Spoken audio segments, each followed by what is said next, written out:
I'm about as real as they come. All my beats tailored by Joe. House Digital.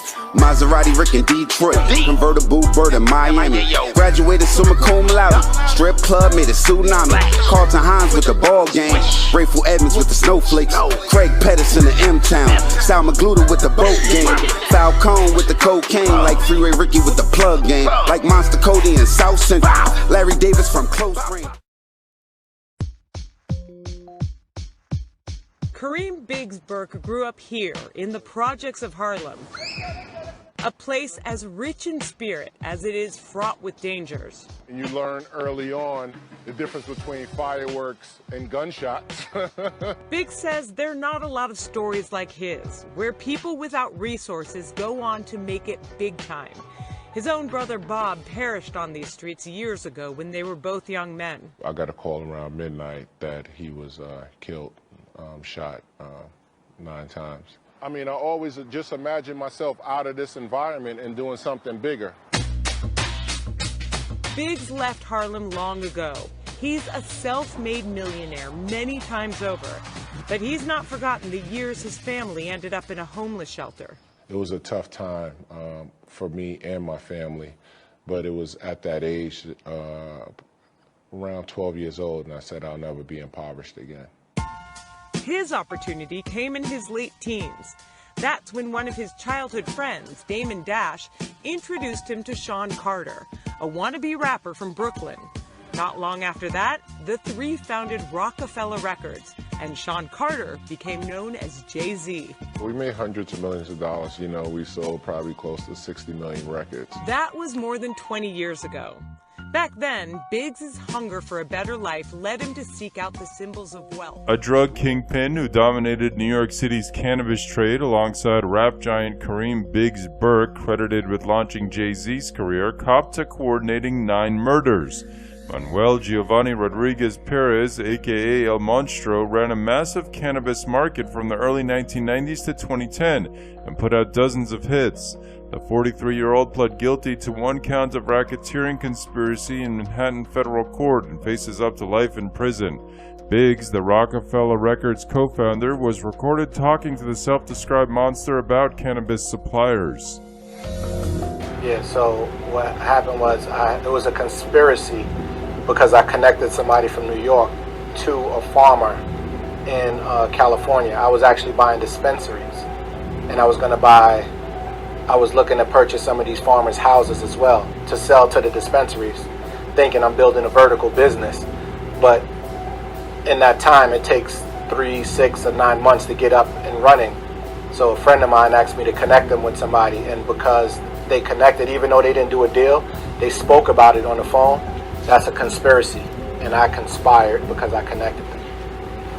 Yo, we back. It's your boy Popalot. Mobb ties. We on our way to NYC with it. Headshot City. Uptown, Manhattan. All my niggas from NYC, y'all get in the comment box. Y'all know how we rocking. Now, today we are going to get into it with the likes of a guy by the name of Manuel Giovanni-Rodriguez Perez, or Shorty, or El Monstro, or whatever you want to call him. Just a very, very scary dude who was convicted of probably the most deadliest marijuana conspiracy like I ever came across. But I'm almost sure definitely in New York City, because it's going to have at least 10 bodies behind it. And it is going to kind of be brought to light, or what's going to make this case stand out in the public eye is it implicated Kareem Biggs Burke, which was one of the 3 founder members of Rockefeller Records. We all know Jay-Z, Sean Carter. We also know Dame Dash was a influential part in that movement as well. Now, they're going to say that this conspiracy took place after the Rockefeller breakup, and it was widely reported across all New York, the New York Post, New York Daily News.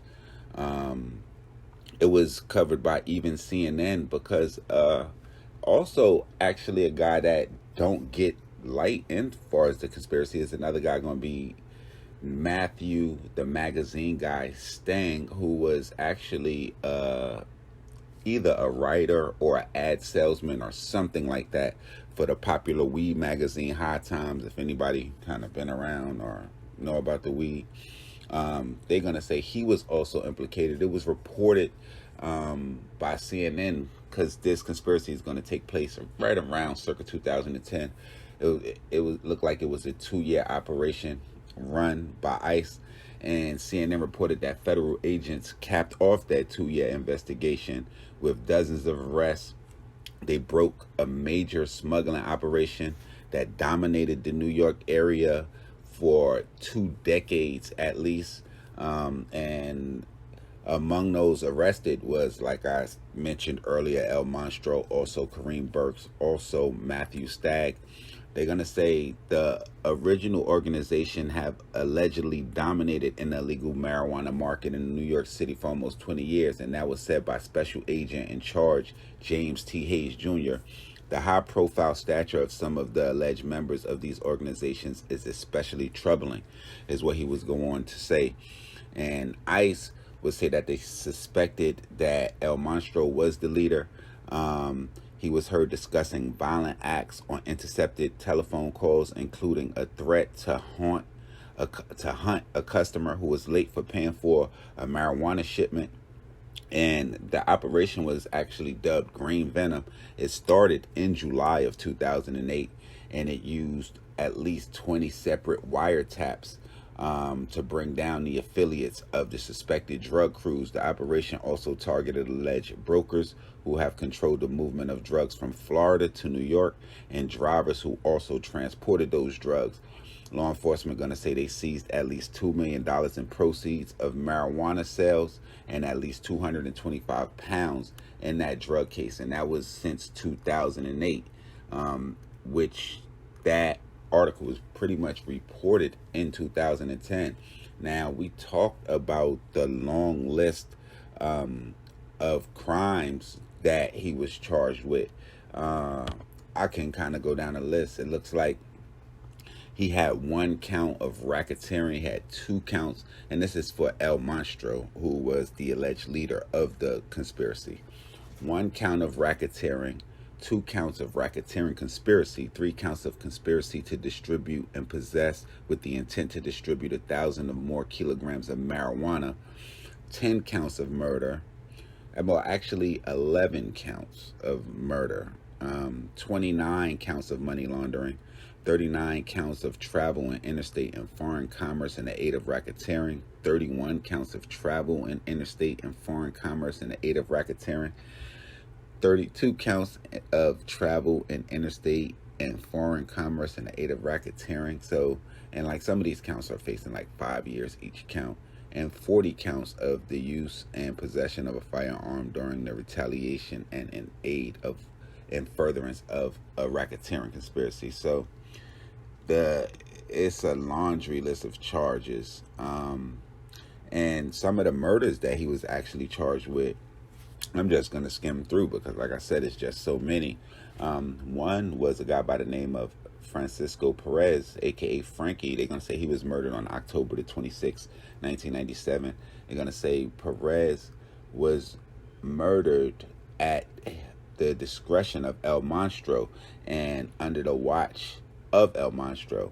They're going to say El Monstro would decide that Perez was a rival with whom he no longer wished to compete with. Perez was shot and killed outside a nightclub in Upper Manhattan.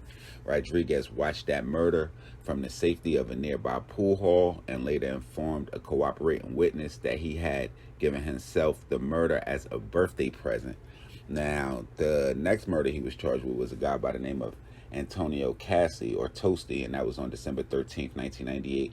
They're going to say he murdered Cassie because he suspected Cassie in the theft of a relatively small amount of marijuana from one of El Monstro's stash houses. Now, in that shooting, that resulted in Cassie's death. The hitman was hired by El Monstro and a bullet also struck the innocent bystander, permanently paralyzing the innocent bystander. Now, it's an unknown victim or a guy that was named in El Monstro's indictment by the name of Carlos Valentin or Campy. And they're going to say he was murdered. They don't have an exact date, but they're going to say it was in and around 2000. They're going to say his true identity still remains unknown. They're going to say he was strangled to death by El Monstro and his underlings in a public park in the Bronx. They're going to say he was a low-level employee in El Monstro's organization whom he had suspected had stolen a small amount of marijuana. They're going to say they buried him in a pre-dug grave and later returned in an unsuccessful effort to locate and exhume and destroy the victim's remains. So that's just gruesome. It was a lot of tales of people that they said they wouldn't mention the amount of marijuana, but they would always say it was a low amount. And how big this conspiracy was, that just kind of shows you how deadly he was. Another victim is going to be Noel Herrera. They're going to say that they were murdered on December 29th, 2001. Herrera was a rival drug dealer. He was murdered by El Monstro in order to increase the Rodriguez organization's profit, essentially. He was murdered in the Dominican Republic at El Monstro's discretion by a team of paid assassins. So some of these murders, even though that's U.S. territory, I want to say, didn't even take place in the common 50 state. Now, another murder attributed to the organization was that of Kelly Perez, aka Red, on September 16, 2002. Authorities allege that El Monstro ordered the murder of that low-level employee in his business because he believed that he stole a small amount of marijuana and money, in which he had used to purchase a particular firearm. Now, before attempting multiple times to murder Perez, El Monstro forced Perez to return the firearm that he had purchased with the stolen money, and in spite ensured Perez still died from a bullet from that same firearm that he used from that stolen money. One of the most daring murders alleged to be attributed to El Monstro was that of the Molina brothers. It's going to be Mariano and Wilfredo. Now, on January 11th, 2003, Mariano was actually killed at a baseball game by paid assassins. And then on May the 3rd, 2004, his brother Wilfredo was gunned down by a team of hitmen in the Dominican Republic in his driveway. One of the last murders charged in this indictment was that of Manuel Rivas, aka Tony Elmano, and this was on October the 29th of 2005. And Rivas was a former employee of the El Monstro organization who El Monstro believed had begun to cooperate with law enforcement, and he was murdered in the Dominican Republic by hired assassins. And last, and which authorities would say demonstrates the ruthlessness of levels that El Monstro would go to support his narcotics business. They're going to say a gentleman by the name of Richard Cabrera, aka Bori, was killed on January 16th, 2016. And they're going to say that his murder pretty much was predominantly to hide the fact that he had been a hitman in the Francisco Perez murder, and he wanted to cover his tracks, pretty much hiding any traces of him to that murder. So in turn, he would end up murdering Richard Cabrera. So those are just half of the murders that are charged in this indictment. So that goes to show you just half that we covered. More than likely, 3 or more were killed because they said that they stole a small amount of drugs. And this is a conspiracy or an organization that ran the marijuana business in New York for 20 years. So you could imagine how ruthless. What is a small amount? Is it an ounce? Is it a pound? And well, it's neither here nor there. Y'all get in the comment box. Y'all let me know if this, name me a more deadly marijuana trafficking organization or indictment. 10 murders? It's just wow.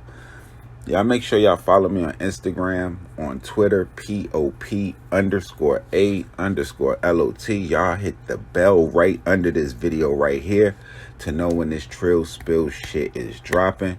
Y'all comment below. Y'all comment on the pictures on Instagram. Y'all get at me on the direct message on Instagram. Y'all tweet me. Y'all direct message me. Y'all email me. Y'all call me. Y'all stop me in the streets. However y'all want to handle it, y'all already know what it is. It's the Mobb ties.